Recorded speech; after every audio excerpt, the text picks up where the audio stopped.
Para os cooperados que estão entrando agora, na sequência, agora nessa próxima hora do nosso dia, nós temos o debate, que nós contamos com a presença do Leonardo Bittencourt, gerente de pastagens da Copercitos, Dr. Luiz Gustavo Rossi, que é consultor especialista da Copercitos, a doutora Janaína Schacker e o Fúvio, da Fazenda Santa Silvéria. Eu tenho uma pergunta agora, Schacker, para você. O sistema produtivo, ele é muito complexo, porque tem a variável pastagem, o gado, genética.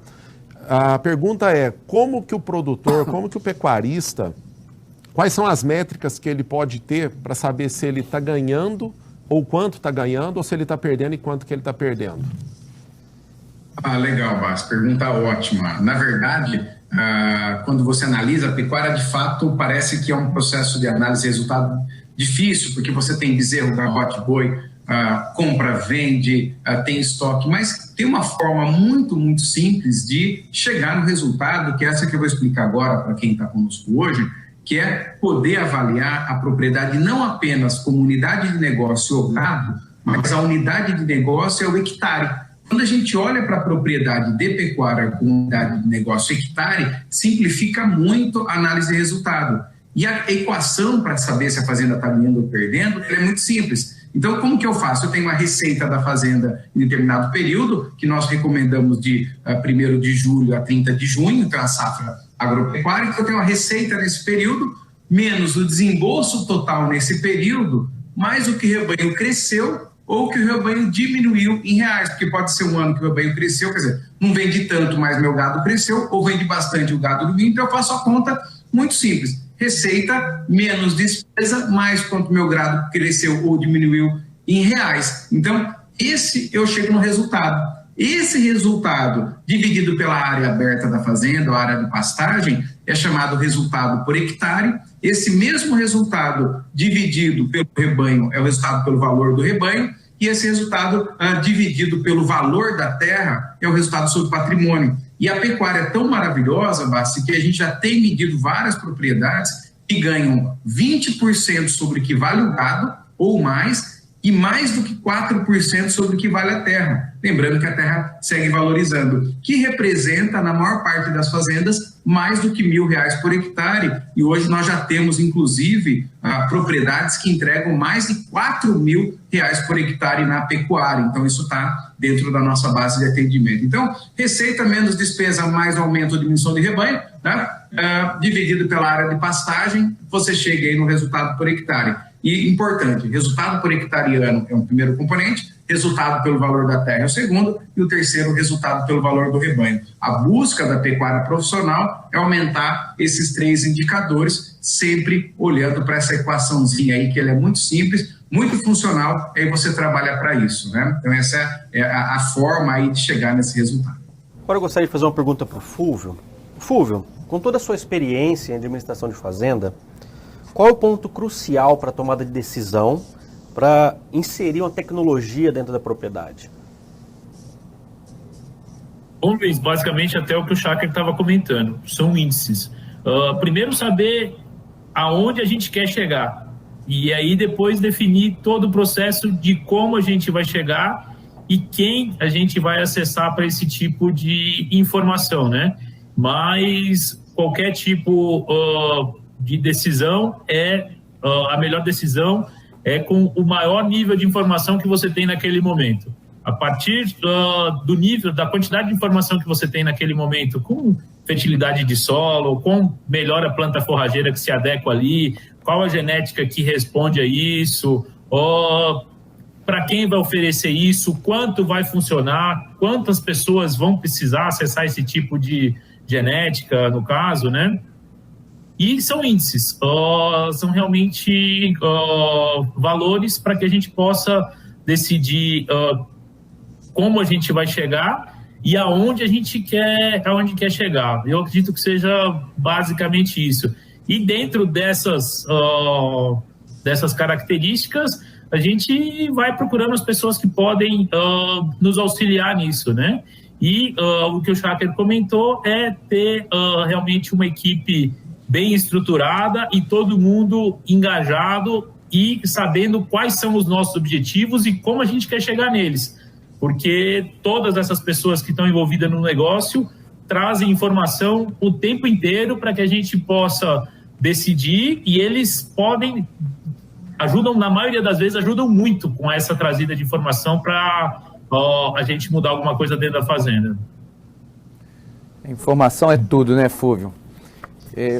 O Janaína, eu costumo brincar, às vezes eu falo que formar uma pastagem, até faço uma analogia, né, igual criar um filho. Se você cria um filho bem criado, a tendência é que ele vai ter um futuro, pelo menos a probabilidade é que ele tenha um bom futuro, né? Um filho mal criado pode dar mais problemas. A pastagem não é diferente, né? E a gente vê muitas vezes o produtor economizar em algumas operações que nem tem custos altos e que isso reflete. Uma pastagem deveria ser perene, deveria durar a vida inteira. Se você puder comentar um pouco mais sobre o passo a passo de como formar uma pastagem, uma boa formação de pastagem, gostaria que você fizesse isso por nós. Tá certo, Leonardo. Então eu costumo dizer que essa formação, quando você fala que é igual filho, eu falo que é igual um casamento. O camarada vai casar com a forrageira que ele escolheu. Não dá para ficar casando e descasando, que descasar dá mais trabalho do que casar, gente. Então, o negócio é você casar e ficar ali para sempre agarradinho com ela, mas foi aquilo que o Fúvio também falou, sabe, o Leonardo? A gente às vezes pode ter que renovar ou recuperar. Oi? Sai caro, né? Sai muito caro ter que descasar, né? Sai muito caro, e descasar sai muito caro. Então, às vezes, se você quiser fazer uma troca para melhorar a produtividade, porque você já aprendeu a domar aquela outra forrageira e quer melhorar um pouco, aí tem justificativa, né? Foi o que o Fúvio falou. A mudança, ela tem que acontecer, mas sempre para melhor, né, pessoal? Então, justifica. Mas o passo a passo, Leonardo, a primeira coisa, todo mundo, quando você fala assim, qual o passo a passo para uma boa formação de pastagem? Geralmente, as pessoas respondem, análise de solo. Eu costumo responder que o primeiro passo é o planejamento, aonde você está e para onde você quer ir, né? Porque sem esse planejamento, você não vai conseguir escolher adequadamente a sua forrageira, né? Você não vai conseguir saber quantas unidades de animal você vai conseguir colocar por hectare, o que você quer. Então, a primeira etapa é o planejamento, conhecer o seu sistema de produção e saber até onde você quer ir. Aí depois, sim, como a gente conversou, uma boa análise de solo, uma boa interpretação, obediência a essa interpretação do resultado da análise de solo.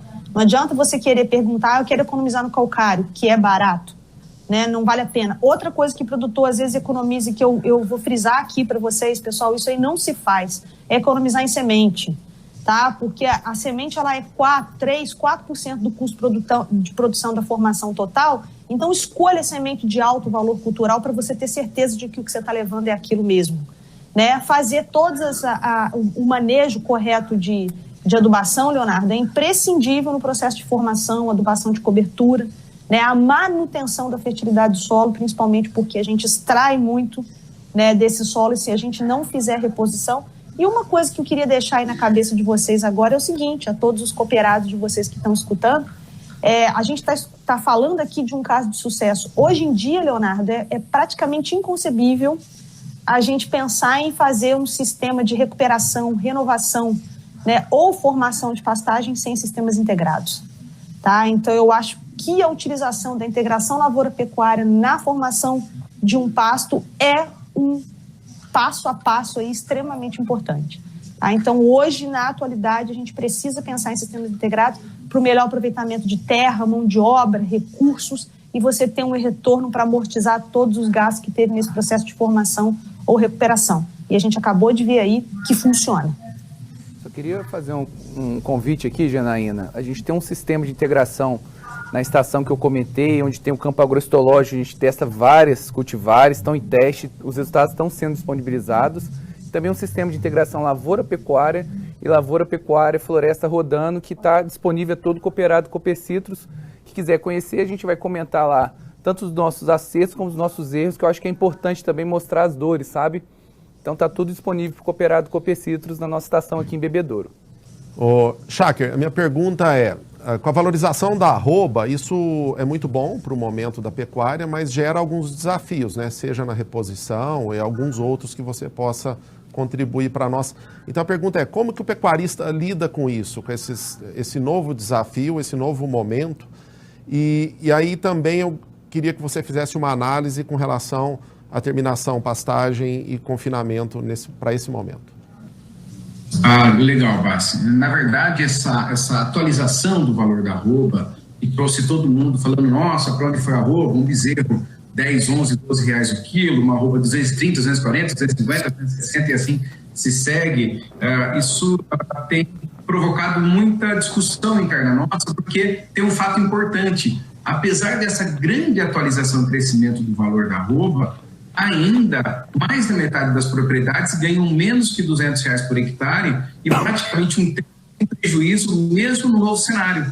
E existe um outro fato muito interessante, que as propriedades que tiveram prejuízo e as propriedades que foram muito rentáveis vendem praticamente pelo mesmo valor de venda. Então, apesar dessa atualização, isso não traz, vamos dizer, sozinha a solução dos problemas. Tanto que o primeiro grande ponto é que o valor da arroba premia o eficiente, mas não resolve o problema do ineficiente. É claro que é um componente importante, mas ele sozinho não resolve. E tem um ponto que eu quero recomendar aqui a todos que estão nos assistindo hoje, é que existe um efeito, infelizmente, muito negativo quando você tem uma grande mudança no valor da arroba, que é justamente, a gente chama um efeito de indisciplina.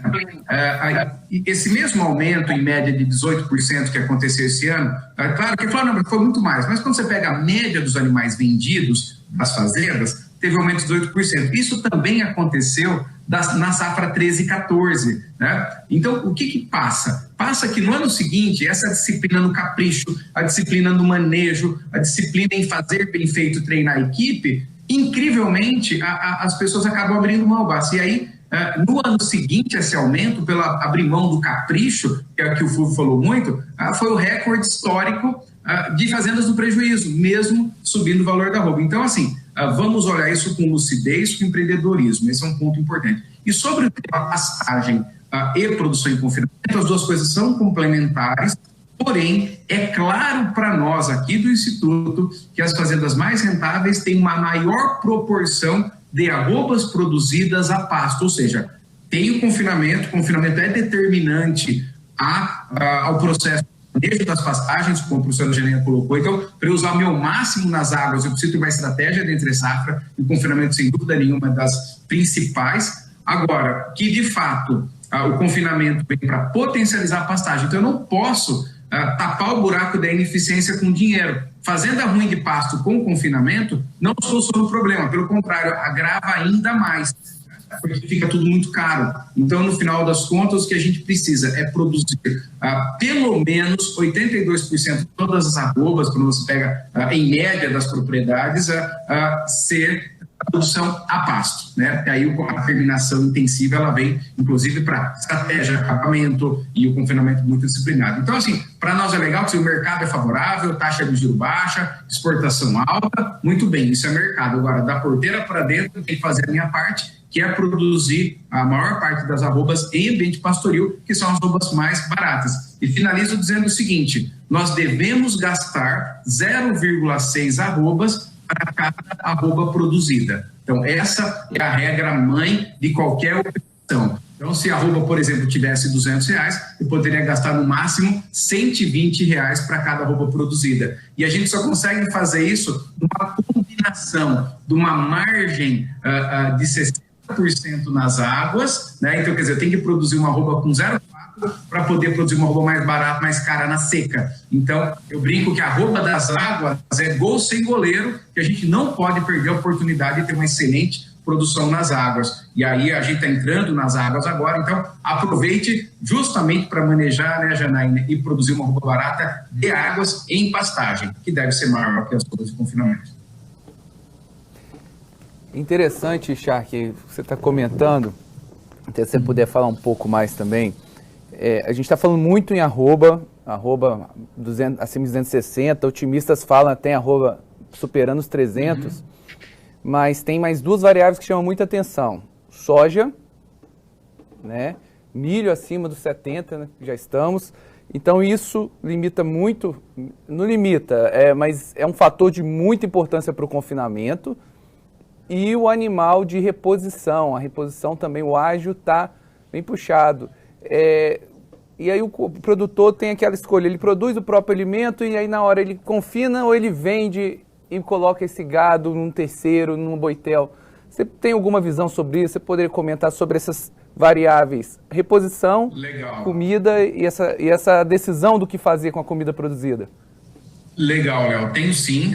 É uma decisão que a gente toma diariamente aqui. É quase igual quando você tem uma consulta no médico. Talvez o mesmo remédio para mim não é o mesmo da Janaína, que não é o mesmo do Fúvio. Cada um está numa situação, né? O que fica claro para nós é que nem todo mundo produz o milho no mesmo preço ou no mesmo custo de produção. Nós sabemos, por exemplo, que o Fúvio é um grande produtor de milho. A Santa Silvéria, ela tem uma capacidade, se ela quiser operar, ela sempre produz aí saquinhas acima de 100 sacas e safra acima de 150, então você tem essa condição. O que é o mais importante é que essas decisões sobre, especialmente quando falando de produção de grão, ela deve ser um componente de entender o lucro por hectare, porque muitas vezes, quando você faz a seguinte conta, olha, eu posso fazer minha terminação interna aqui, com minha produção de grão, posso vender o grão e mandar um animal para o boitel. Aí eu faço a seguinte conta, muito bem, se eu tiver... O que muda na minha receita? Então, eu tenho os números. O que muda na minha receita e o que muda na minha despesa? Né? Se acontecer de realmente eu abrir mão do meu grão e mandar o boi para o boitel, isso melhorar a minha receita e diminuir a minha despesa, é um caminho. Mas, de forma geral, nem sempre isso acontece. Então, ele precisa fazer a conta dele. Porque, muitas vezes, ele transformar o milho dele, mesmo que caro, em carne, especialmente numa arroba valorizada, mostra que é possível ele ainda agregar fazendo essa operação. Então, não dá para tomar uma decisão analisando de forma que a gente chama proximal, que é o preço do milho e o preço da arroba. Tem que ser tomada uma decisão de forma distal. O que é decisão de forma distal? Se eu tomar essa decisão, que foi o exemplo que o Léo citou, qual é a minha receita e qual é o meu desembolso geral? Se eu tomar essa outra decisão, qual é a minha receita e qual é o meu desembolso geral? E com isso eu comparo resultados em cada situação. Então esse é o primeiro ponto. Uma conta muito fácil de fazer e muito fácil de tomar a decisão depois de ser feita a conta. Segundo ponto, o tema da reposição com ágio. Quanto maior for o ágio da reposição, mais eficiente eu devo ser na produção da arroba. Por exemplo, nesse ágio que você citou, eu devo produzir uma arroba aproximadamente 55% do valor de venda, que é possível, porque nas águas eu consigo gastar 40%. O que acontece é que muitas vezes o produtor fica paralisado, não repõe porque está achando caro, a fazenda perde um índice muito importante que é a lotação, perde manejo, o desempenho cai e, no final das contas, fica tudo muito complicado, o molho é mais caro que o peixe pela não reposição. Então, eu preciso responder ao ágio da reposição justamente com o desempenho e produzir com eficiência. E chamo mais uma atenção, mesmo nesses níveis de ágio, a gente percebe que não é o ágio que determina o resultado, é a capacidade de produzir arroba barata, que é produzir com sistema eficiente. Tem gente pagando mais barato do bezerro, perdendo dinheiro, e tem gente comprando os animais, é o mercado que determina ganhando. Então, eu vejo que essa combinação faz com que o líder da fazenda, o pecuarista, o técnico, tem que ter número para tomar a decisão. Então, ponto número 1, se o insumo, o grão está mais caro, naturalmente eu vou melhor minhas pastagens, o animal entrando mais pesado no confinamento, com menos arrobas de confinamento. Segundo ponto, se eu produzir uma silagem de altíssima qualidade, naturalmente muda a minha demanda por grãos, porque agora eu sou mais caprichoso ainda numa silagem de mais alta qualidade, por exemplo. Então eu consigo fazer uma dieta mais pesada no confinamento, com uma dieta mais barata, eu poder responder ao mercado antecipando, eu até brinco, até para finalizar, quando a pessoa está na beira do confinamento e fala assim, confina ou não confino, está tudo errado, porque essa não é uma decisão tomada em cima da hora. É igual quando o aluno da professora Janaína chega 1 hora antes da prova e fala, ai professora, eu não estudei, o que eu faço agora? Claro, tem 2 opções, a ruim e a péssima. Então, é um pouco disso que a gente fala. Então, a pecuária é um processo de planejamento, é plurianual, e o foco é tirar 20% do que vale o rebanho e 4% do que vale a fazenda e administrar esses componentes que seguem absolutamente favoráveis, mesmo em todos esses cenários que você colocou, Léo. Muito bom falar sobre esse assunto aqui. Ô, Fúvio, tem uma pergunta para você. A gente vê ascensão no ganho de animais aí, de produção. Isso vem acontecendo ano a ano. E qual que é a sua, do número que você está agora, qual que é a sua meta futura, né? E como que você quer chegar nisso? Você já falou, já deu uma dica da irrigação, né? Mas como que você quer chegar nisso? A gente deixando o negócio um pouco mais descontraído, eu brinco com Dona Clélia direto que teve uma ex-presidente que fala que quando a gente atinge a meta, a gente dobra aqui. E eu falo isso, a gente fala isso direto, porque tem colocado metas, atingir uma meta, vamos buscar a próxima, não existe meta atingível, e sim buscando outras e outras, né? Assim, a definição de número de touro, a partir do momento que a gente chega no número de touro, vamos abrir, sei lá, outras possibilidades, parcerias, a inclusão de touros em outras propriedades, gente que tem necessidade de genética, que busca outro tipo de mercado. Então, quer dizer, se a limitação física da fazenda proporciona, se algum dia isso existir, né, a limitação física, tem que buscar outras possibilidades. Te falar um número, Bassi, não tem como te falar a produção, porque talvez a princípio a nossa meta era de 90 touros, passou para 100, 150, provavelmente em pouco tempo deve chegar em 200 touros, e a partir daí tem que buscar outras e outras possibilidades para gerar realmente, um pouco praxe, né, mas resultado. E não existe. Falar que a gente tem algum objetivo de quantidade de touro produzido não existe, mesmo porque a gente tem buscado outros processos, não só com touro, né, mas de disseminação de genética através de embriões, né, que tem sido um mercado promissor, sêmen, inclusão de sêmen em algumas centrais já existem, né, pagou outras empresas aí com sêmen disponível de Bonsmara. Eu queria fazer mais uma pergunta agora para a Janaína, falando um pouco mais do sistema de integração lavoura-pecuária, né? O componente pasto, e eu acho interessante também, Janaína, vou falar da integração e vou puxar um gancho aqui para a área do Fúvio.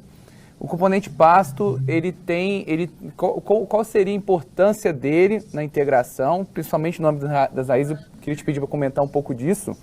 E lá na área da Fazenda Santa Silvéria, ele mostrou algumas áreas de topografia acidentada, que a pastagem é solteira, e eu acho bem importante comentar o quanto que esse pasto ele impacta na proteção, na preservação desse solo, né? Já que ainda mais que é um solo arenoso, né? Então, realmente a pastagem tem algumas particularidades que eu acho que vão linkar também com o que você vai falar aí para a integração.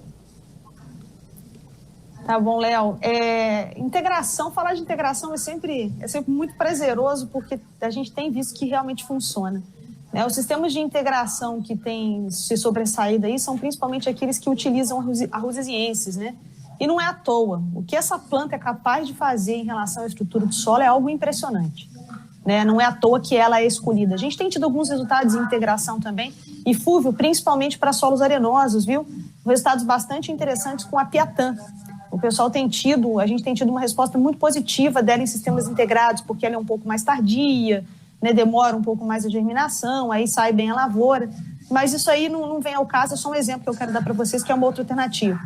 Mas o sistema radicular, Leonardo, ele é um componente esquecido da pastagem, porque é aquilo que a gente não pode ver, né, infelizmente. E se a gente for fazer uma análise assim, muito, muito rasa, tá? Rapidamente aqui, tudo que acontece em cima acontece embaixo, Léo. Então, se você tem um pasto que você vê que está bem verdinho, com uma capacidade de suporte sendo respeitada, uma taxa de lotação, né, que coincide com os níveis de adubação, de reposição que você está fazendo, o seu sistema radicular também vai ter saúde. Tá? Em contrapartida, se você observa um pasto mais rapado e maltratado, as raízes estão destruídas. E o manejo do pastejo é que traz também esse benefício do sistema radicular, porque senão não adianta. Tá? Então, embora as gramíneas tenham essa capacidade de promover essa descompactação, todo mundo já sabe que ela é conhecida, e aí ela ajuda nesse contexto quando ela está integrada com a lavoura, tá? A gente não vai ter esses resultados, essa benesse aí por muito tempo, se você não tiver um bom manejo respeitando, né, a área foliar que tem que ficar remanescente, para você também ter um sistema radicular remanescente. Tá? Então, a raiz precisa ser respeitada e você faz isso respeitando a capacidade de suporte do seu pasto, porque senão se diminui consideravelmente a capacidade que ela tem de absorver nutrientes e você vai gerando, então, uma bola de neve. Né? O problema ele vai se instalando e você não vai conseguir ter os resultados esperados. Por isso que o manejo ele é fundamental não só para aquilo que você está vendo, mas também para aquilo que você não vê, que é o sistema radicular. Ô Fúvio, quando eu estive aí na Santa Silvéria, uma das discussões foi essa, realmente, evolução do seu solo. Eu queria que você pudesse comentar um pouco do que você observou, né? A gente realmente é o que o Bassi comentou, é um solo mais arenoso, e o que essa palhada vem realmente contribuindo. Você observou diferença, até na própria coloração do solo? Como é que está sendo na prática lá na Fazenda Integração em relação ao solo? Sim, Léo, a gente observa principalmente uma maior homogeneidade, né? Com a instalação da integração, existiam regiões de mancha, né? Tem um lugar ali que o capim se desenvolve melhor, o gado fica batendo mais ali, ou em outro lugar, e com a integração, isso acontece de forma mais regular, a instalação principalmente da pastagem, né? Com relação a processo de erosão também, com a integração e a instalação da soja, por ser um solo arenoso, minimizou demais, quase nem se tem erosão mais dentro da Santa Silvéria, através de outros programas também, como a situação do Vande, que a gente colocou anteriormente, né, com a determinação de terraço bem instalado e com a integração. Mas a pastagem, a principal alteração que a gente percebe é isso. Não existem manchas assim, né, de capim que sai, mesmo quando a gente determina algum descanso para a próxima entrada do gado, ele sai de forma regular. Não existe uma mancha que sai melhor, uma mancha que sai pior, ele sai de forma mais equalizada e regular aí, né? Ok. Aproveitar e fazer uma pergunta, Fulvio. Vocês têm animais que são reprovados, né, dentro do processo de seleção de vocês. Como que você tem lidado com isso e para manter a rentabilidade da fazenda? Eles são categorias que têm muita busca no mercado. Esses animais que não são disseminadores de genética, no caso, ou com a reposição de fêmea, ou com o processo de programa de seleção de touro, atingir mercados diferentes. Não é nosso objetivo, a gente tem cada vez mais colocado o potencial da raça com relação à produtividade, mas tem uma característica de carne excelente, busca os melhores níveis aí de carne que o pessoal tem dito aí como gourmet, melhores programas de qualidade de carne, ele atinge esse mercado. E é nesse mercado que a gente tenta atingir. Na maioria das vezes, os animais que não são selecionados como reprodutores ou reposição são ofertados a esse tipo de mercado que chega, vou falar o número pessoal, talvez mais 15% a 20% em cima, mesmo em fêmea, em cima da valorização da arroba do boi, o que representa um resultado interessante para a fazenda, né? Bacana, Fulvio. Uma pergunta para a professora Janaína. Professora, o pasto é a fonte mais barata de alimento que nós possuímos para o gado. Até que ponto o nível de adubação a gente esperaríamos, né, que alcançássemos o teto produtivo das forrageiras de modo geral, tá? Pensando em braquiárias e pânicos. Pois é, Luiz. Então, eu vou te dizer o seguinte, o céu é o limite em relação à resposta das forrageiras, tá? A gente tem resultados aí em que a gente tem respostas positivas, principalmente para pânico, de até 1 tonelada de nitrogênio por hectare. A questão é você saber a dose econômica. Essa é a questão. Você pode colocar porque ela vai responder, né? Então, a gente para braquiária hoje, algo em torno de até 100, 120 quilos de nitrogênio por hectare ano se paga. Tá? Então, se você pensar em pânico, isso sobe mais um pouco. O que vai depender é a sua capacidade de colher. Porque o que acontece? Quando você faz adubação nitrogenada, Luiz, a tendência é que você acelere todos os processos da planta. Então, você tem que ter boca para comer o que está acontecendo. Então, às vezes, o produtor ele não coloca esse ajuste de carga na conta. E isso aí é errado. E aí a adubação nitrogenada passa a não ter rentabilidade. Ela passa a não ser... digamos, a palavra que eu vou usar, ela passa a não te trazer o retorno que você esperava.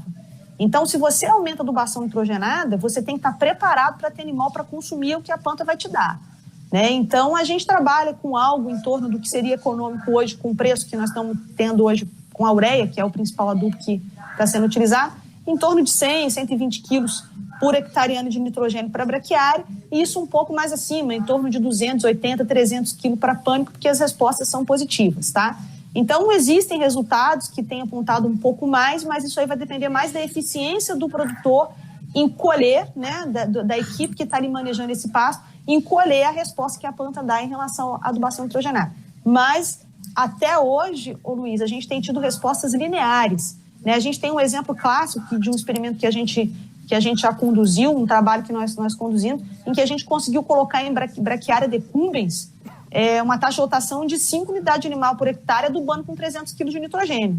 Tá? Só que a questão foi a seguinte: quando a gente vai fazer o ótimo econômico, quando a gente fez essa avaliação, a gente descobriu que a dose econômica seria de 170 quilos, mas ela foi até 300 quilos, ela respondeu. Então, esse negócio da gente também ficar falando que a braquiária não responde à adubação, isso tem que ser visto com muita cautela. Ela responde sim, né? Só que tem aquela lei do incremento decrescente. À medida que você aumenta a adubação, o incremento da produção da forragem ele vai diminuindo. Então, é exatamente aí que você tem que encontrar um ponto que seria um ponto ótimo para economicamente você ter o retorno, tá? Mas, terminando como eu comecei, o céu é o limite, aduba que elas vão embora. Estamos falando de planta tropical, tá certo? Estamos falando de planta que está em condição ambiental excelente em relação à chuva, principalmente em sistemas irrigados, viu, Fulvio? Essas respostas tendem a ser ainda maiores, né, que vocês vão começar com esses sistemas agora e tenho certeza que vai dar muito certo, vocês vão ter resultados muito positivos, né, nesses sistemas irrigados, e aí a adubação acaba sendo até um pouco mais efetiva,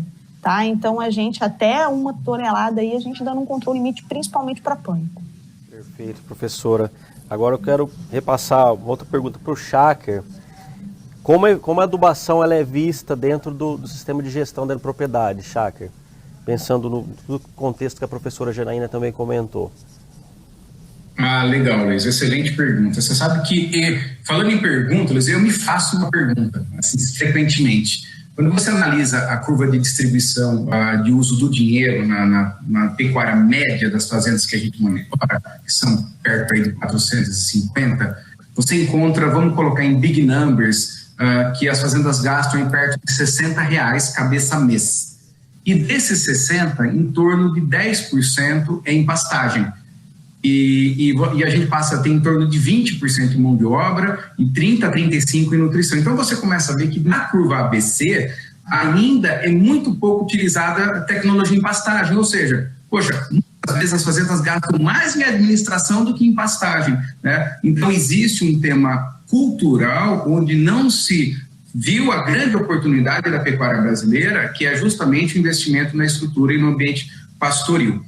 Agora, quem percebeu isso, e aí tem um número muito interessante para nós, é assim que as fazendas top rentáveis, a grande maioria já faz adubação há muitos anos. Então você pega, enquanto na média a adubação não é algo presente, as top rentáveis é. O que acontece é que existe uma curva de aprendizado muito bem colocada pela professora Janaína, porque muita gente, eventualmente, não tem estrutura de cerca, não tem estrutura de água, não sabe manejar, tenta fazer adubação, não mede, e passa a pastagem, cai o ganho de peso. Então, no final das contas, a gente coloca que existe a obrigatoriedade de ser profissional em vários níveis. A gente até estava brincando um pouco antes aqui, falando aí do trabalho do Fulvio, que ela precisa ter superpoderes. Um dos superpoderes obrigatórios da fazenda é saber produzir e colher forragem. E esse superpoder garante aí o resultado. Então, a fertilização é algo não presente em grande parte das fazendas.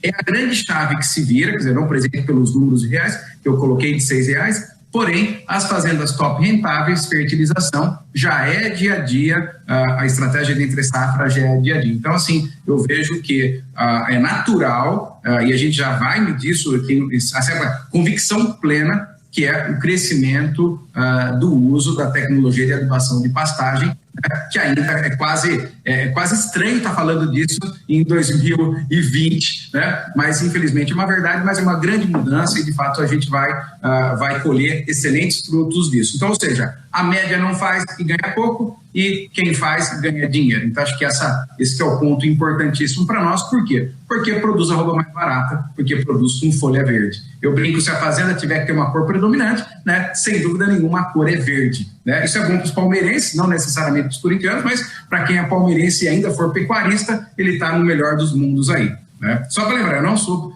palmeirense, mas eu adoro ver uma fazenda bem verde, né? O Schacker, realmente Você comentou aí do grande número de fazendas que ainda não são adubadas, né?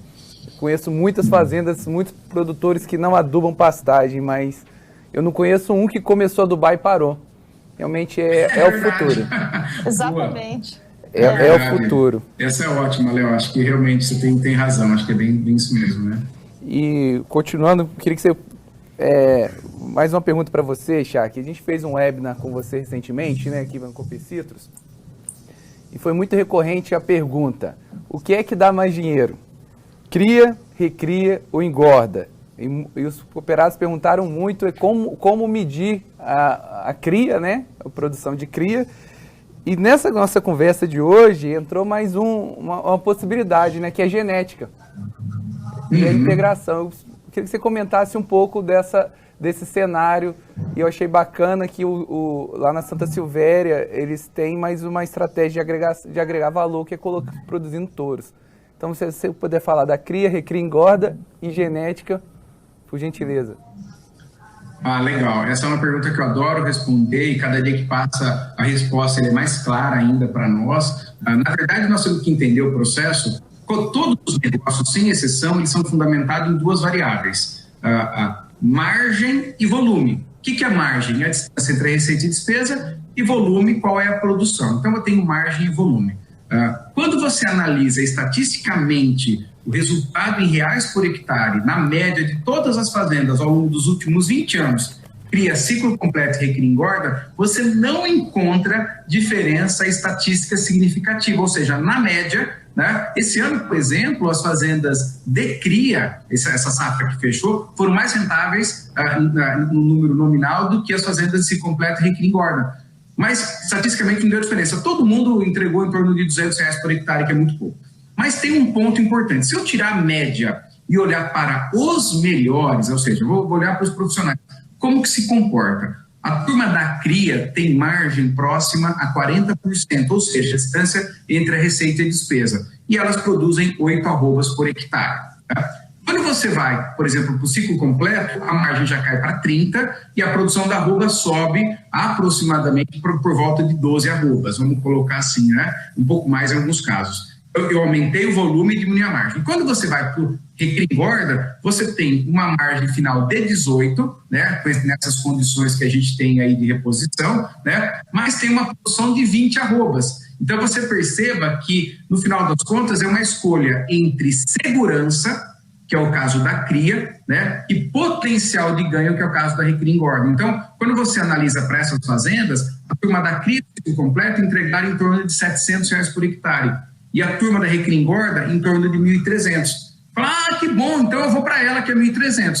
Faço uma ressalva, ou duas ressalvas. Ressalva número 1, é na recria, engorda que a gente tem uma maior proporção de fazendas que tomam prejuízo, né? Então você se expõe muito mais a risco que uma fazenda de cria. E ressalva número 2, enquanto na cria eu gasto em torno de R$38 cabeça mês, na recria, engorda eu gasto em torno de R$80 cabeça mês. Então, são atividades do ponto de vista econômico completamente distintos, né? E que precisam ser geridas de uma forma distinta. Então, na recria, engorda eu tenho maior uso de insumo, maior potencial de entregar resultado por hectare e maior exposição a risco.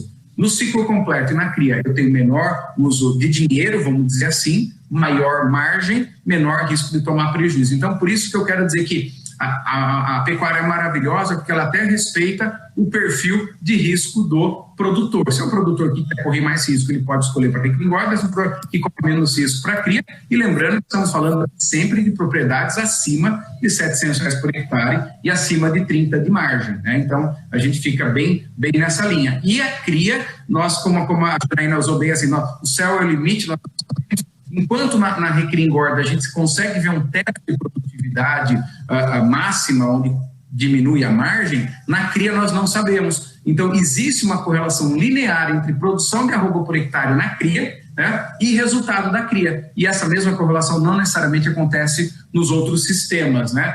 Então, agora, se eu puder concluir, o resumo é: fazer bem feito é muito mais rentável do que o que fazer. Então, aquela coisa assim, se eu escolher a cria e fizer bem feito, eu vou ganhar mais dinheiro que uma recria, engorda mal feita. O que é fazer na cria? desmamar acima de 160 quilos de bezerro por vaca exposta, né? E o que é fazer bem feito na recria engorda? É ter GMD global acima de 620 gramas na média entre águas e secas. Então, quando você tem esses dois números aí, você entende o que eu consigo fazer? Buscar 700 gramas na engorda ou desmamar 170 quilos de bezerro? Aí você se analisa e nesses dois níveis, certamente você vai ter a mesma margem na qualidade do uso do dinheiro. Janaína, eu tenho uma pergunta. Os nossos cooperados que estão nos assistindo, às vezes ele vai ficar com a dúvida na cabeça aonde que ele está inserido em toda essa trajetória, seja da pastagem degradada até uma mais tecnificada. Então, ele tem alguns degraus para estar subindo, né? E aonde que ele se insere? Como que ele enxerga isso? Como que ele interpreta? Aonde que ele tem que olhar primeiro? Eu gostaria que você tratasse desse assunto conosco aí. Ok, Bárcia. Primeira coisa que eu tenho para dizer, então, para o cooperado que está assistindo é o seguinte: não se preocupem achando que a intensificação é obrigatoriamente dividir um monte de piquete, tem que tacar lá 300 quilos de nitrogênio. Não é isso, tá? Então, se você já consegue imprimir uma melhoria na sua taxa de lotação, por qualquer motivo que seja, você já está intensificando. Primeiro degrau, Bárcia, qualidade da água e divisão de pasto. Tá? Então, isso aí é imprescindível. Isso é uma coisa que todo mundo, a gente, quando fala de pastagem, fala muito pouco de água, mas isso é muito importante no sistema de produção. Né? Então, se preocupar com a qualidade da sua água, o primeiro passo, talvez, para você iniciar a intensificação. Né? Não tem como a gente estar falando que o cara vai manejar bem um pasto, ele não está cuidando nem da água daqueles animais. O que é qualidade de então, água? Depois a gente... Oi? O que é qualidade de água? Explica um pouquinho para nós. Água fresca, bebedouros limpos, não distante do sistema de produção. Tá? Então, não fazer esse animal ter que caminhar muito para procurar água. Tá? Então, isso aí é imprescindível. Bebedouros limpos é importantíssimo, base. Tá? A temperatura da água tem que ser avaliada também. Tá? Então, tudo isso aí é importante. Então, vamos lá olhar a água dele para poder saber se ele já pode iniciar o processo de intensificação. Divisão de pasto, não necessariamente, gente, sair fazendo 35, 40 piquetes, não é disso que a gente está falando. A gente está falando de você começar com pastejo alternado, fazer uma análise de solo, tá? E só depois que você conseguir entender a dinâmica da sua forrageira, você iniciar o processo de adubação. Tá? Então, todo mundo acha, vou sair adubando logo tudo de uma vez, mas não adianta, como nós já conversamos antes, Bárbara, não adianta você fazer isso se você não sabe colher aquele material que está ali. Se você tem uma pressão de pastejo muito alta, se você tem percebido que o seu pasto está muito baixo, a adubação vai te auxiliar muito nesse processo sem você precisar fazer uma mudança muito efetiva no tamanho do rebanho. Tá certo? Agora, em contrapartida, se você quer intensificar, comece com uma área pequena. Tá? Você não precisa ter um investimento muito alto para intensificação. Não vem com essa história de que eu vou precisar... A primeira pergunta que o pessoal da Coopercitos vai fazer para o produtor que quer começar o processo de intensificação é a seguinte: quanto você quer investir nesse processo de intensificação? Então, vamos começar com aquilo que lhe é possível. Vamos começar com uma área menor para você aprender a manejar aquela área piloto, né? Aquela primeira área, para que depois a gente continue o processo no resto da fazenda. E só esse pedacinho, Bassi, que ele vai iniciar esse processo de intensificação, dividindo esse pasto, melhorando a qualidade da água, fazendo uma calagem, às vezes só um revolvimento do solo, Bassi, é suficiente para trazer o banco de semente e você fazer uma recuperação na produção dessa forrageira. Coisa simples, que o investimento é pequeno, entende? Aí você já consegue melhorar. Só isso, você já sequestra esses animais e já desafoga um pouco aquela área que já está iniciando o processo de degradação. Então, você já vai começar a perceber que a coisa funciona. Quando você aumenta a taxa de lotação nessa pequena área, que representa 8%, 10% da sua propriedade, tá? E eu não estou falando assim eu estou colocando porcentagem, porque você pode fazer isso tendo qualquer tamanho, né? Então, você pega aí uma intensificação numa área de 8%, 10%, 12% da sua propriedade, você já está desafogando aquele restante que está lá para te mostrar que a intensificação funciona e que ela vale a pena. Né? Então, se você sai de uma taxa de lotação de 0,8 unidade animal por hectare e passa para 1,2, meu amigo, você já está intensificando. Não é essa história de fazer 50 piquete, eu vou irrigar de uma vez. Olha que ponto a fazenda que nós estamos conversando aqui chegou para começar a pensar em irrigação. Né? Esse negócio não começou logo, eles estão começando, vão iniciar esse processo agora. Então, a coisa realmente, Bassi, é degrau por degrau. Então, primeiro, vamos ver água, divisão de pasto, a divisão dos lotes. É extremamente importante fazer isso. Tá? E aí depois a gente vai fazer, né, nisso nós vamos fazer um piloto, quando o produtor aprender, né, quando o pessoal que está lá na propriedade, a equipe estiver bem treinada, para colher eficientemente esse pasto, a equipe não, né, o gado, para colher eficientemente esse pasto, aí a gente vai cada vez mais aumentando, né? Eu preciso de muito investimento, professora? Não, nós vamos fazer com o que você tem, vamos fazer um modelinho, um pilotinho pequeno com aquilo que você tem. Tá? Então, não tenham medo de intensificar. A intensificação não necessariamente é você investir rios de dinheiro. A intensificação é você passar o primeiro degrau. Você não precisa ir do primeiro até o topo no mesmo instante. Você vai... O negócio é o seguinte, pessoal. Não tarda a começar. Subam o primeiro degrau. Depois, de novo, o céu é o limite, né, Chaque? Com certeza. Professora... Não sei se te respondi, Bas. Sim, não, muito claro. Muito boa a resposta. Professora Janaína, pensando em termos de divisões, né, dos pastos, qual a sua opinião em relação à cerca elétrica? A cerca elétrica é excelente, né? É mais barato, né? Você pode, inclusive, agora a gente tem nos sistemas mais intensificados a cerca elétrica móvel.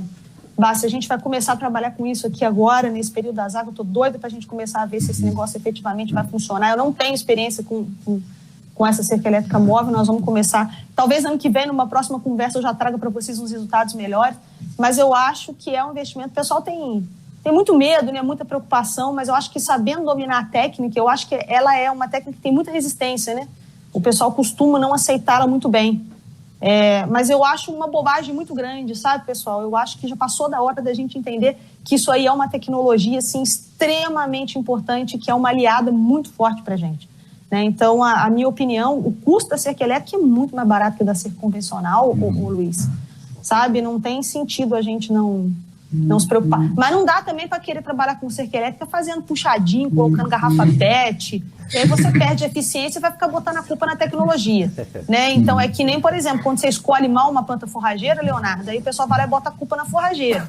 Você queima a tecnologia porque você não tratou dela direito. Isso acontece muito com a cerca elétrica.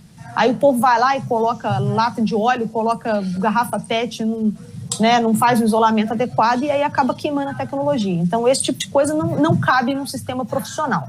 Né? Foi aquilo que eu falei. O profissional é para profissional. Então, a cerca elétrica é também um passo de profissionalização, embora seja até mais barato e fácil manejar. A gente tem alguma experiência, professora Janaína, aqui com até levando aquele conceito que a dona Clélia coloca, que nada é definitivo, com cerca elétrica dessa modelo móvel, usando o vergalhão de ferro, estaqueando eles no chão. A gente tentou achar esses isoladores de forma eficiente, mas eles ressecam um pouco, e faz na fazenda mesmo, com uma porta soldada e colocando um isolador, aquela mangueirinha de isolador, sim, e com placa de luz solar e um equipamento eletrificador potente, né? Que não leva muita manutenção, e tendo que se preocupar mais com a potência dele com relação a joules, que é com a capacidade que ele tem de distanciamento e que nada isole. Para quilometragem, né? E faz isso de forma muito rápida. O pessoal em cima de uma carreta, com uma marreta, estaqueia, vem passando o fio de eletrificador. Funciona muito bem, bem. É muito rápido e muito eficiente. Aproveitar a tecnologia a seu favor, não é, Fulvio? Ela existe, ela está aí, então vamos usar e vamos potencializar a produção animal em pastejo. Porque a cerca elétrica, nesse contexto que o Fulvio está colocando aí, gente, ela é imprescindível para facilitar a coleta, né? Então, a colheita do material é o mais importante nesse processo. Porque não adianta você ter essa genética fantástica que eles têm, não adianta eu ir lá escolher melhor forrageiro e gastar com adubo e não saber colher. Então, eu mato as duas pontas do processo. Eu pego a melhor forrageira para a melhor genética, mas aí é a mesma coisa de eu oferecer um garfo para você comer uma sopa. Se você oferece um pasto mal estruturado para esse animal, você está dando a ele o garfo para ele comer a sopa. Né? Então, a capacidade dele de consumir vai diminuir demais. E o que vai acontecer com o rendimento? Obviamente que você não vai ter carcaça. Bacana. E em sistemas de integração, a cerca elétrica é quase que um fator obrigatório, né? Não vamos passar uma cerca fixa numa área que vai virar soja, vai virar milho ou outra cultura novamente, né? Até a gente teve muita dificuldade com isso, que tem que desmontar a cerca para entrar as máquinas. Então, é quase que uma obrigatoriedade. Falando um pouco dessa estratégia do objetivo da Fazenda Santa Silvéria de irrigação, eu queria fazer um gancho com você, viu, Chaker? a gente enxerga que a tecnologia, quando eu achei legal que a Fazenda Silvéria está num topo que é genética. Mas genética é um topo quando a gente pensa. A primeira coisa é nutrição, depois é sanidade, depois é reprodução. E o pico da pirâmide é genética. E quando a gente vem para o horizonte de produção de pasto, a irrigação também é o pico da pirâmide. Primeira coisa é manejo, como a Janaína colocou muito bem, depois adubação, e aí sim irrigar, que a gente aumenta o horizonte. Chac, aí no Instituto, como é que está o crescimento de fazendas que adotam essa tecnologia? O quanto vocês enxergam que isso realmente vai contribuir em relação à produtividade, em relação à rentabilidade? Para a gente aqui na Copercitrus, cresce muita demanda por irrigação de pastagem, a gente tem vários sistemas, modelos de malha, modelos de gotejamento e principalmente pivô. Eu queria que você comentasse um pouco do que está acontecendo aí Brasil afora, para os nossos cooperados. Legal. A gente percebe o crescimento de irrigação em áreas mais intensivas, menores, especialmente com maior presença de distribuição nos estados do Centro-Oeste e Sul. Então, assim, ainda muito pouco, mas quando acontece, Paraná, São Paulo, tem propriedades que a gente acompanha, tem um pouco de experiência com Minas. Os grandes projetos do MSMT realmente são poucos casos de relevância. Agora, tem uma coisa interessante sobre a irrigação, que nós falamos assim sobre estratégia de negócio. Qualquer investidor, ele busca o que no negócio dele? Ele busca margem, escalabilidade, liquidez e recorrência. Por quê? Porque eu quero ter algo seguro, então eu quero colocar o dinheiro e ter segurança desse retorno. E quando você fala em segurança, você quer que o resultado projetado seja o mais perto possível do resultado planejado, quer dizer, o planejado seja mais perto do colhido ali. E quando você analisa a chuva, é impressionante como, por mais que você tenha uma curva de chuva, por exemplo, de temperatura histórica, você tem janeiro lá no Fúvio, você tem janeiro que choveu muito e janeiro que choveu pouco, né? Tem agosto que não choveu nada, que é grande parte, mas agosto que choveu, né? Então, no final das contas, você passa a ter uma resposta que aumenta muito a segurança. Então, quando você tem áreas onde o valor por hectare já são muito superiores ao investimento de irrigação, vamos imaginar assim, poxa vida, eu estou numa área que custa 10 mil reais o hectare, é um cenário, estou numa área que custa 40, 50, 60 mil reais o hectare. Eu tenho um aumento em vezes a produtividade. Eu consigo responder às ameaças, eu produzo volumoso de qualidade, eu crio um segundo andar da minha fazenda. Então, eu vejo que a jornada, muito bem colocada aqui pelo Fúvio, chegar na irrigação de uma forma estratégica, a produção de volume, e aprender com isso, depois caminhar para a pastagem, isso é o caminho natural da pecuária intensiva. Então, como gestor, eu preciso encontrar tecnologias que garantam com que o resultado da minha propriedade seja pelo menos 4% do que ela vale.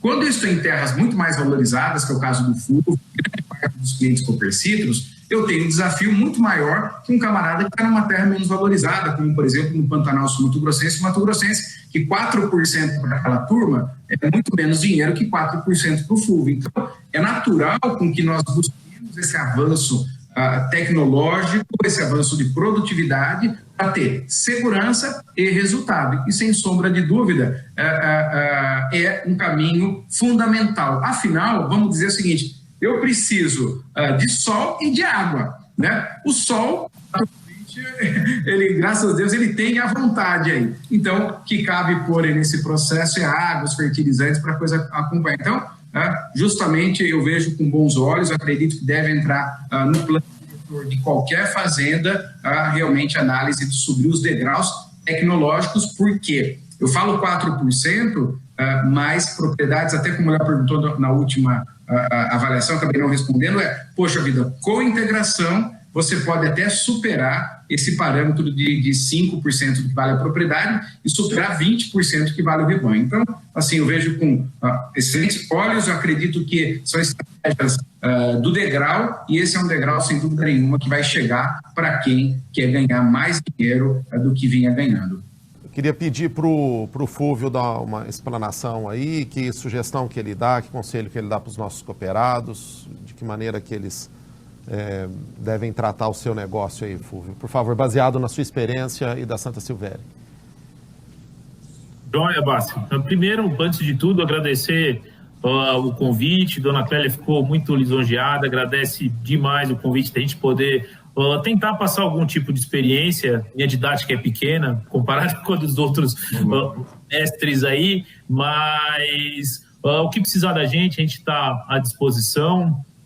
A gente falou um pouco de genética, é alguma coisa que a gente pensa que é alguma coisa não alcançável, que ninguém pode alcançar esse nível, mas assim como é a parte da irrigação, precisa seguir as etapas, né? Não adianta tentar atingir um nível de genética se não tem toda o resto da base muito pronta, e toda a genética só é conseguida selecionar os melhores animais com uma boa oferta de forragem. Toda máquina só desempenha se tem um bom combustível, né? Então, as experiências que a gente tem aqui são basicamente essa. A gente só consegue selecionar com boa oferta de forragem, porque senão o animal não consegue expressar genética se não tem um bom combustível. Em todo esse programa da Cooper Citrus, com relação a disponibilizar a tecnologia, né, no caso do GeoFert, do Vant, equipe técnica, né, Luiz, Léo, Pablo, Bassi, atualmente a gente tem também o suporte do pessoal, além do Integra, do Shaker, com todos esses números disponibilizados para a gente conseguir ter uma melhor tomada de decisão, mas atualmente com o pessoal da Embrapa também, com envolvimento aqui dentro da fazenda, que um pouco já está oficial, mas é uma unidade de referência tecnológica dentro de São Paulo, né? Então, queria agradecer de forma geral, e a gente está aberto aí a visitação, o pessoal que tiver interesse, deve ficar aí o nosso e-mail, a gente responde dentro de pouco tempo, se tiver alguma dúvida, a gente fica à disposição. Muito obrigado, Fulvio. Doutora Janaína, por favor, quais as considerações finais, a sugestão que a senhora dá para os nossos cooperados? Bom, primeiro eu gostaria demais de agradecer o convite para essa conversa aqui tão enriquecedora. Gostei demais de estar aqui com vocês, com esse time fera, o pessoal tudo aí, né, querendo potencializar a pecuária brasileira, e isso é o mais importante, né? Então, eu fico também à disposição de todos os cooperados aí. É só ir lá nas nossas redes sociais, eu respondo, pode procurar no direct, a gente tem um grupo no Telegram também, só colocar as perguntas lá, que a gente tem outros, né, profissionais aí também participando do grupo para responder perguntas do pessoal, né? E incentivar a gente a popularizar essa ciência, essa tecnologia. Mas o recado final que eu gostaria de deixar aqui para os cooperados, Bassi, é no sentido de que manejo é tudo, né? Então não adianta você escolher a melhor planta forrageira, você ter a melhor genética, se você não consegue manejar o seu pasto. É aí que você ganha ou é aí que você perde dinheiro, né? Então, quando o Shaker fala dessas questões relacionadas ao valor da terra, terra hoje não é brincadeira e terra hoje não é para amador, né? Então, essa pecuária amadora, ela tende a desaparecer. Então, que vocês se profissionalizem cada vez mais, que vocês entendam a importância que tem, né, para o país, né, em relação ao nosso PIB, né, e o valor que a terra está hoje. Vamos fazer a coisa de forma sustentável, não só economicamente, mas também ambientalmente, socialmente, né, de forma a garantir, né, a nossa permanência, né, a permanência de cada um de vocês nos sistemas pecuários, né? Então, o manejo de pastagem, como a gente já conversou aqui, o Shaker já falou, que nas mais competitivas, a produção animal sob pastejo, ela traz uns resultados extremamente interessantes, né? Mas isso é por quê? Porque o manejo, né, Shaker, está fechadinho, porque o manejo está feito de forma correta. Então, se isso não estiver acontecendo, vamos subir aqueles degraus dos quais nós já conversamos, nós já falamos, para a gente potencializar o uso da terra, e a gente poder expressar essa genética desse animal, tá certo? E a gente poder diminuir o custo de produção, que isso é mais importante do que o valor que te pagam na arroba, é quanto você gasta para produzir essa arroba, né? Então, a pasto você vai gastar muito menos. E vamos parar com essa história de usar concentrado para corrigir erro de manejo de pastagem. Não tem necessidade num país, né, como o nosso, tropical, em que a gente tem forrageiras extremamente produtivas. Então, esqueçam isso, pessoal. Como diz o Shaker, não vamos ficar usando dinheiro para tampar buraco de erro de manejo, não. Tá? Então, não vamos gastar dinheiro com concentrado, vamos acertar esse manejo de pastagem, que é o grande passo, que eu sempre digo que o maior gargalo da pecuária brasileira é manejo de pastagem. Quando a gente conseguir fazer isso, a gente vai ter uma maior sustentabilidade econômica no nosso sistema. Um abraço para todo mundo, pessoal, e foi um prazer imenso estar aqui com vocês hoje. Muito bom. Shaker, por favor. Muito legal, assim, eu sou fã de vocês, é sempre muito bom estar aqui para falar de pecuária e tenho as recomendações que eu acredito que mudam tudo. Então, recomendo para você que está nos assistindo hoje aqui, primeiro, tenha metas desafiadoras. Então, assim, trabalhe para bater meta de produção, meta financeira, meta de desenvolvimento. Então, tenha meta desafiadora, é o primeiro passo para a evolução. Segundo, intensifique o seu conhecimento. Esse é o passo 2 e tudo. Então, assim, aprenda a aprender e lembre que o que te trouxe até aqui não é a mesma coisa que vai te levar adiante. Então, aprenda. E nada melhor que você ser cooperado da Cooper Citrus aí, porque o que mais tem é conhecimento, é gente que sabe, é tecnologia. Então, intensifique o seu conhecimento. E o terceiro ponto, que é fundamental, se você tem a meta, intensificou o conhecimento, execute com capricho. Meça os resultados e saiba que quem está na pecuária tem faca, queijo e goiabada na mão, vamos dizer assim, para ganhar mais do que qualquer outra atividade, né? Não conheço uma atividade mais rentável que a pecuária muito bem administrada. Então é isso, acredite no seu negócio, conte com a ajuda da Cooper Citrus e realmente esteja amanhã melhor do que está hoje. Muito obrigado a todos pela oportunidade que nos deu de estar aqui com vocês. Muito obrigado. Leonardo, por favor. Agradecer imensamente, né, a todos, ao Fúvio, ao Janaína, ao Chac, Bassi, Luiz. Passou rápido essas 2 horas, né, Bassi? Aprendi demais, muito legal. Eu queria deixar uma mensagem principal de tudo que a gente falou e voltou a falar foi medir, importância de medir. Quem não sabe quanto custa a sua produção ou onde quer chegar, como que toma a decisão, né? Como é que a gente fala que a arroba tá barato ou tá cara se a gente não sabe o custo? O leite, como é que o leite tá caro se eu não sei quanto custa o meu leite? Então medir para tomar a decisão é fundamental. Eu queria fazer só um anúncio, um lembrete aqui, o Bassi. A gente soltou essa semana as condições da nossa campanha, que seria em novembro, mas com o início das águas, nós decidimos antecipar, né, todas as soluções Cooper Citrus para a pecuária, desde saúde, nutrição, pastagem, maquinário, estão em condições especiais. E para finalizar, eu vou pedir licença para o Chac para eu usar uma frase dele que ele fez outro dia, eu achei fantástica, Bassi. Ele comentou assim, primeiro, de um pensamento que ele teve, ele e um dos seus...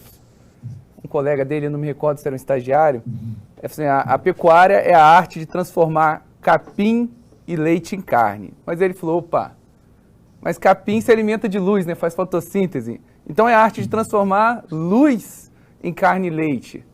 Mas espera aí, a carne e o leite é a moeda do pecuarista que vai ser convertida em dinheiro. Então a pecuária é a arte de transformar luz em dinheiro. E só depende da gente ganhar mais dinheiro, transformar mais luz em dinheiro, né, Chac?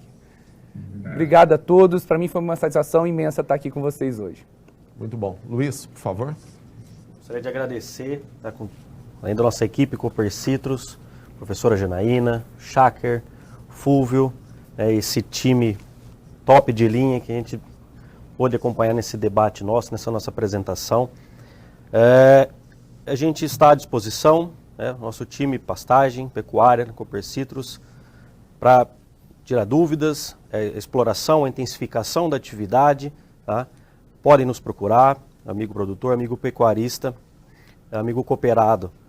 Estamos à disposição para estar auxiliando em toda essa cadeia produtiva, tanto corte quanto leite, e estamos aqui para, a partir de as experiências, né, com as propriedades que a gente já acompanha, né, e também todo o contexto científico de pesquisa, né, das universidades que nos apoiam, né, os centros de pesquisa, como a Embrapa, por exemplo, para o desenvolvimento e intensificação dessa atividade tão importante para a gente e tão lucrativa quanto o Chaker comentou.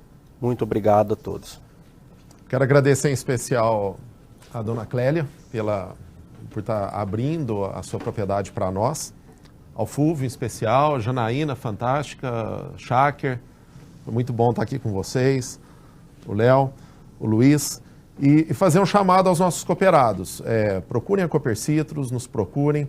Eu faço um chamado especial, quem quiser conhecer o departamento técnico, nós temos várias soluções diferentes de imagiamento. Aqui a gente falou de uma porção de soluções, mas nós temos outras. Com relação à aplicação dos corretivos, nós temos equipamentos para fazer aplicação também, então a gente sempre busca a tecnologia ou levar de uma forma desembaraçada, fácil para o cooperado, do início até o fim, sem que isso interfira na sua atividade, que cause algum complicador para o cooperado. Então, esse é o nosso propósito, a razão do departamento técnico é levar essas soluções para os nossos cooperados, e aí nós temos uma equipe grande e que está à disposição a todos. Muito obrigado e contamos com vocês, esperamos no dia de amanhã que a gente vai estar falando sobre cana-de-açúcar. Um abraço a todos e tenham uma boa noite.